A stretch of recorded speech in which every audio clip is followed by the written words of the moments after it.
On May 2, 2025, Michigan resident Ron Doyle Glenn was cited for a total of 8 traffic violations, 5 classified as civil infractions and 3 as misdemeanor offenses.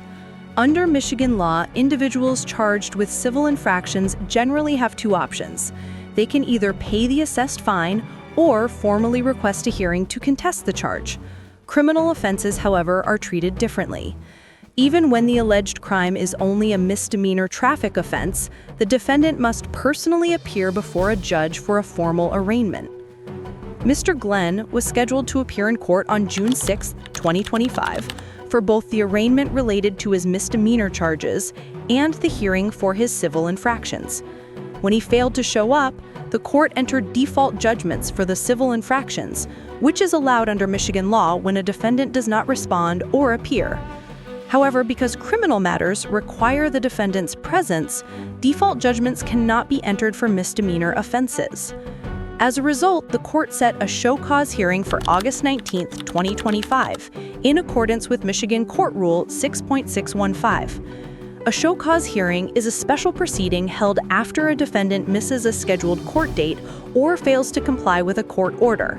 During this hearing, the defendant must personally appear and explain the reasons for their absence. The judge then decides whether the failure to appear was justified or whether the defendant should face additional consequences, such as being held in contempt of court or having further penalties imposed. On May 21, 2025, just a few weeks after his earlier citations, Ron Doyle Glenn was charged with 4 additional traffic offenses, this time consisting of 1 civil infraction and 3 misdemeanor charges, one of which was driving with a suspended license. For the misdemeanor offenses, the court scheduled an arraignment on July 3, 2025, but Mr. Glenn once again failed to appear. As a result, the court set another show cause hearing, this one for July 28, 2025. In addition, a separate hearing for the civil infraction was arranged for July 7, 2025. When Mr. Glenn did not attend that proceeding either, the court entered a default judgment for that civil violation as permitted under Michigan law. When July 28th arrived, Judge Shaw Perkins presided over the first scheduled show cause hearing, which was conducted virtually through Zoom by the 36th District Court in Detroit, Michigan. This time, Mr. Glenn did appear for the hearing remotely and was represented by attorney Phyllis Guyon Robinson, who participated on his behalf. Are you driving, sir? Mr. Glenn, Ron Doyle Glenn? Yeah, man, I'm sitting out in the sun, buddy. I'm trying to grab me something to eat. All right, don't drive in court. I'm not going to be driving, buddy, when I'm in court, all right? Just call me. No, listen, I'm not your buddy, okay? First of all, but at the end of the day, if you're driving right now, you're not supposed to be driving, okay? Yeah, but how long am I going to be sitting here? I haven't spoke to no defense attorney. I don't know how long you're going to be sitting there. You're waiting. If you came on time, you would have heard me. I said I'm going to try to get you out as fast as I can. It's all good, man. Listen, it's all good. Listen, don't cut me off. Are you driving your car right now? I'm going to park my car, but, man, I can't be sitting out in the sun. I'm putting you out of the room. Put me out of the room? Yes, for driving in court. All right? Come back when you get in a safe location. Attorney Gayden Robinson on behalf of Mr. Ron Doyle Glenn. Mr. Glenn, please state your name for the record. Mr. Ron Doyle Glenn. Your Honor, I don't know how many tickets that was you just read off. I only have 3 on my docket.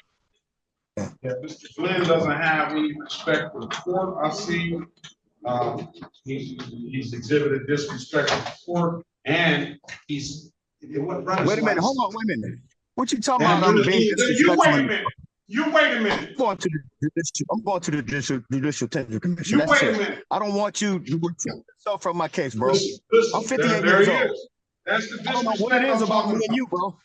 That's the disrespect. Mr. Glenn, can you please be quiet for one? Mr. Glenn, as the attorney who's trying to help you, can you please be quiet for a moment? The first issue that you have is you should not be driving on Zoom. Park the car, please. You cannot drive on Zoom. This is the definition of distracted driving. He should not be driving at all. He's already indicated to the court that he's driving when he was driving while in court. I asked Mr. Glenn, that if he's driving, he said he's driving to go in to get something to eat, I believe. So now, Mr. Glenn wasn't driving. Somebody was driving for me. I'm with somebody. What do you mean? What do you mean, man? I'm gonna Listen, order let's Mr. go just- Glenn. I'm 58 years old, bro. Look, Mr. Glenn, shoot yourself from my I'm case, trying to help you.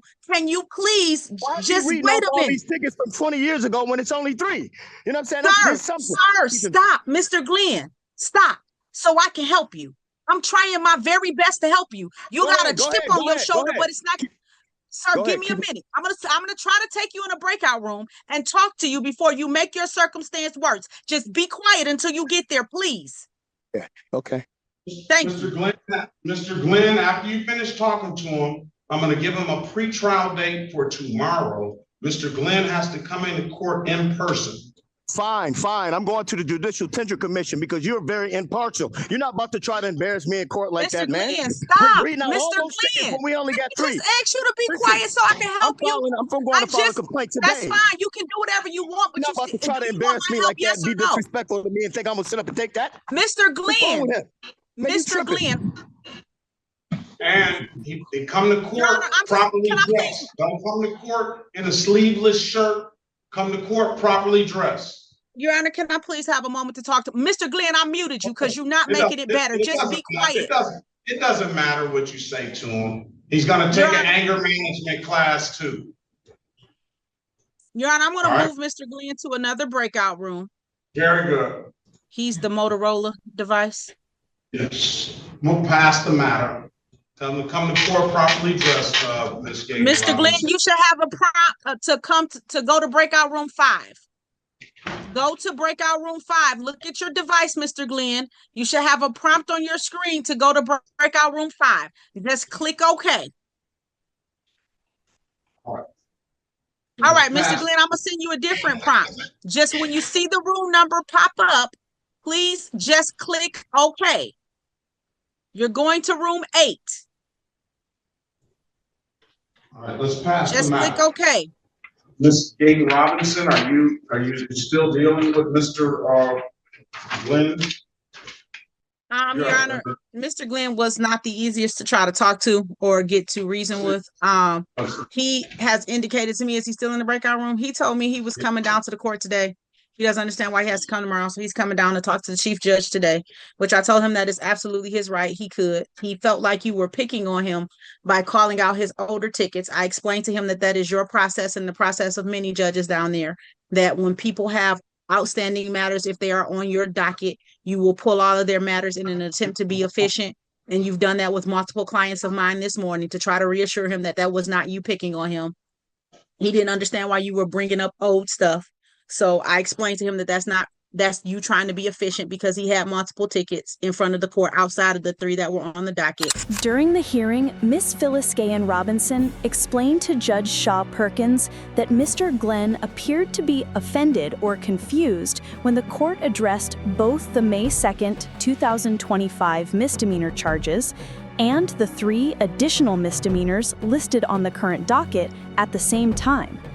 Ms. Robinson clarified to her client that Judge Perkins was not singling him out, but was instead calling all of his pending cases together to promote what is known as judicial economy, a legal principle focused on using court time and resources efficiently.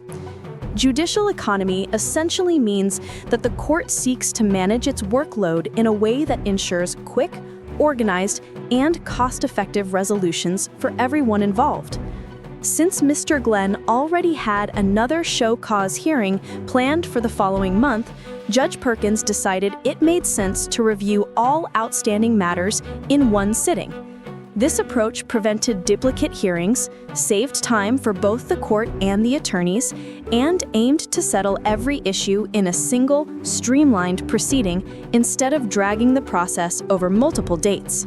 I indicated to him that he was supposed to be here tomorrow at 8:30 in the morning. He's here. Let me bring him. I got his attention. He's aware that we're trying to pull him back into the breakout room.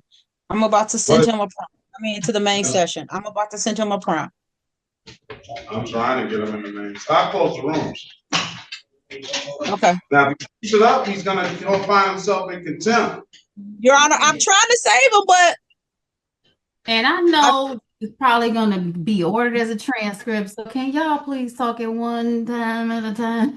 Well, good luck. Good luck. You can get the video. Sure. All right. All right. Let's go back on the record with Mr. Glenn. Mr. Glenn, let me say something to you, sir. Start your video, please. I got it going. Get it straight now. Get it straight, bro. I simply wanted to come in and plead not guilty, but So, Mr. Glenn, I asked you to stop talking to the judge like he's your friend or somebody on the street. You would not talk to another judge in a different jurisdiction like that. He's not your bro. He's Judge Perkins. Now, let me stop. Let me stop right I'm trying to help you, Mr. Glenn. You're making it worse. Stop, Ms. Gaten Robinson, please. Mr. Glenn, let's get this understanding. First of all, I'm not your bro, okay? Yeah, I'm the judge, Mr. Perkins, but I'm not your bro, okay? Second, I know you're not. No, I didn't ask you to speak. Don't talk while I'm talking.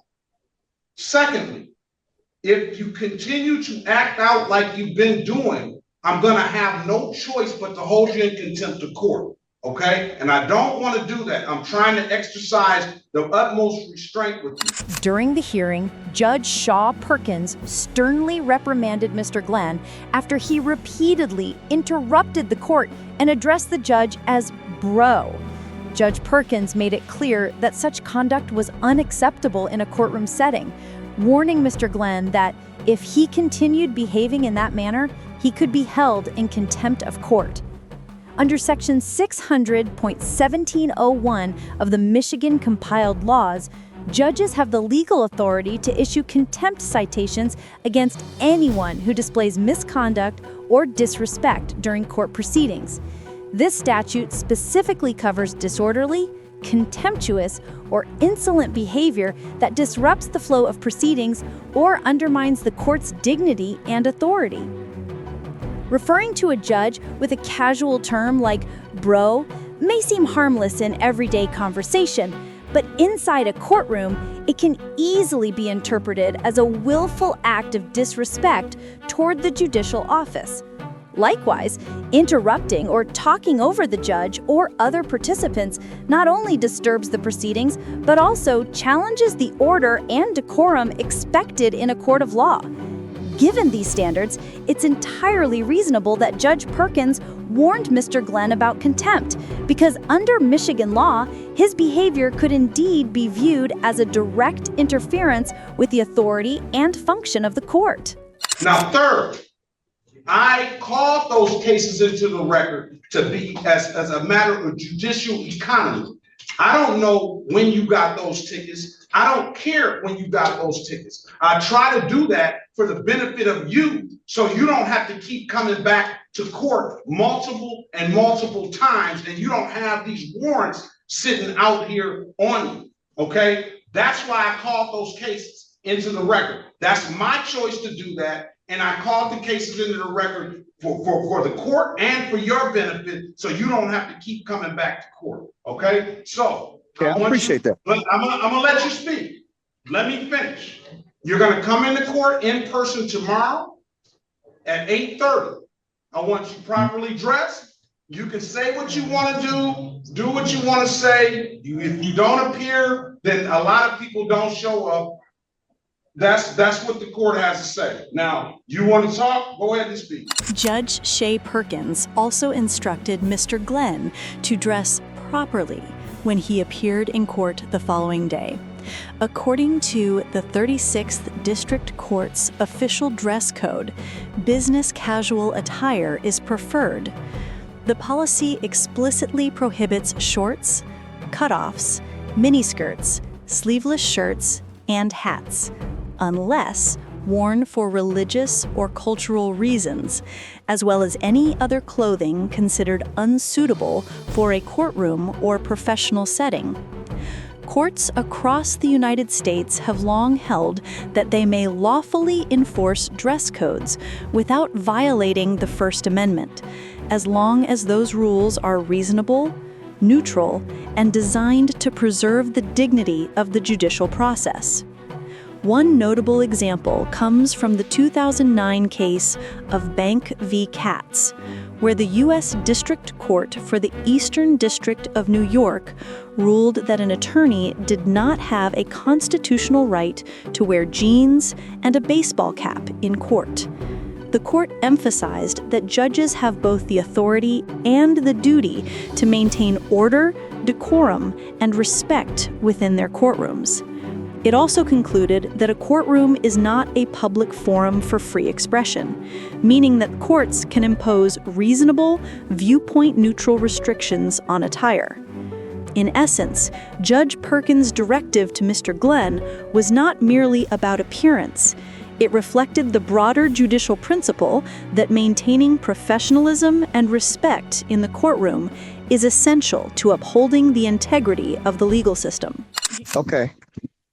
So I'm sorry about calling you bro, okay? But I didn't think that you would get impartial and start, you were supposed to be here early. I'm 58 years old, okay? So I'm kind of tech challenged, but I called down and I got in, okay? I was late, but I got in, but it's just the way you was talking to me, that had me like, damn, I don't really want to go in front of this guy here, man. Plus I know Todd, so that's another reason why, okay? So I was just asking if you could just recruit yourself. Then I found out some other stuff that's something, that's going on, some news is going on right now. I don't want to be a part of that. I just want to go to another courtroom. If we could do it like that, then we good. Then I don't have to go down to the Judicial Tenure Commission, file a 3-page report, you know what I'm saying? Just recruit me from your courtroom. That's all I'm asking you. So, Mr. Glenn. On the grounds of, maybe not because I don't think you're impartial, but. Let me finish. Let him go ahead and finish. Okay. Maybe not because I felt you were being impartial, but let's not say that. But I do know Todd personally. Been knowing Todd for a long time. So that's another issue. Not the other issue about what's going on with you now, but I'm just asking the court, please, just recruit yourself or just send me to another judge and I appreciate it. All right, let me, I'm not gonna send you to another judge. I want you to come down tomorrow morning at 8:30. I accept your apology about the bro situation. I didn't hold you being late against you, because I did let you in the room. As long as I'm sitting here, I question why people are late. I understand now why you're late. You told me you're not as tech savvy as other people, and that was it. You also were driving in court. You admitted to that. You have a so let's clear that up. Listen, I have a business. It's cleared up in the court's eyes. It's cleared up in the court's eyes. It's all being recorded. It's on transcript. You admitted to that. Okay. So you can say whatever you want. I let you speak. Speak, and I'm speaking. I said, do not interrupt the court. All right. So this is it. We're not gonna keep going back and forth. I'm gonna let you go about your day, but come down tomorrow morning in person. And you can go to the Judicial Tenure Commission. That is your full right. You can go to the chief judge, but I'm not going to sit here and have you yelling at my staff or anything, okay? After admonishing Mr. Glenn for attending court while driving, Judge Perkins ordered him to appear in person for the following day's hearing. While Michigan's court rules do not explicitly prohibit driving during a virtual proceeding, Rule 2.407, which governs the use of video conferencing in both civil and criminal matters, grants judges broad discretion to decide whether a case is not suited for video conferencing. Under this rule, a judge may require that any hearing be conducted in person if certain conditions are met. When making this determination, the rule directs judges to consider several key factors, including whether the participants are likely to maintain the dignity, solemnity, and decorum of the court while appearing remotely, and whether the use of video conferencing might undermine the integrity, fairness, or effectiveness of the proceeding. In this instance, Judge Perkins concluded that Mr. Glenn's decision to drive during his virtual court appearance demonstrated conduct inconsistent with the expected decorum of judicial proceedings. As a result, he exercised his lawful discretion under Rule 2.407 to require Mr. Glenn's next appearance to take place in person, ensuring that the court could proceed with the appropriate level of formality and respect. Your And Honor, listen, I'm not a Mr. Glenn, please give me one moment. Please, I've been begging you since the beginning of our interaction. I'm trying to help you. Just be quiet. Right. I should have brought my boy Blake in here. I wouldn't have all this. Okay, so one moment, Your Honor. I explained to Mr. Glenn that he does have to be at court tomorrow morning at 8:30. I did also indicate to him that it's his absolute right to retain an attorney. If he is not able to retain an attorney, then he can ask for an appointed attorney tomorrow. Because he is here for misdemeanor matters, he is entitled to counsel. If he wants to pay his own counsel or ask for counsel tomorrow, that is his right. But I'm making it clear that Mr. Glenn is aware of his right to have counsel tomorrow at court. All right. If Mr. Glenn come to court, he's coming with all the news coverage. Okay, so we just want to make sure everything is good. We'll see you in the morning at 8:30. Make sure you look good for the news. I want another judge, suit on. and I make it with another attorney. One at a time, court Put your reporters. good suit on. We don't care about you coming with the media. Look good for the media. Put your suit I on. don't want you. You know what? As a matter of fact, you're on ineffective counsel too. So I'm Okay. good. We're gonna reschedule that. Have a wonderful day, sir. Let's handle it like this. Stop it, Miss. Have a Don't say wonderful any more, Miss. Don't say any more, Miss Robinson, please. Mr. Glenn, that's it, okay? I'll let you make your record. Come on down tomorrow morning, all right? You're muted. You're muted now. Unmute him, please. Unmute yourself. Unmute yourself. All right. Let me Mr. let me do what I gotta do. Okay. Yeah. All right. Bye-bye. Peace of luck to you, sir. Yep. Take care. Mr. Glenn failed to appear for the rescheduled in-person hearing the following day, prompting the court to issue a bench warrant for his arrest. As of the date of this episode, he remains scheduled for a show cause hearing on August 19th, 2025. This case underscores the stark contrast between how the justice system treats civil infractions and misdemeanor offenses, even when both arise from traffic violations. For civil infractions, default judgments are routine. The process is largely administrative. But for criminal charges, the law demands personal accountability before the court. Mr. Glenn's repeated absences made that distinction unavoidable, ultimately resulting in the issuance of a warrant. These hearings also highlight the court's broad authority to preserve dignity and order, whether through contempt powers, courtroom dress codes, or the discretion to require in-person appearances when video proceedings threaten to diminish the seriousness of the process.